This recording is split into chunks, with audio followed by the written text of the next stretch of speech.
In this playlist, we will learn how to create graphical user interfaces using JavaSwing. You can start creating professional applications by following the playlist in order. First, let's create a window.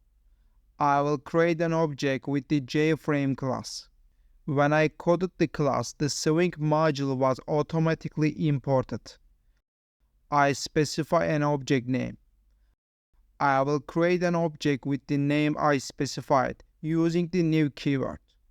I set the window title to the constructor in the class. I set the value true to the setVisible method. In this way, I can make the created window visible on the screen. I created a window, but the window size is too small. I need to change the window size. To do this, I will call the setSize method. I send the width and height values of the window to the function. We learned how to create a window. I recommend you to watch the next video.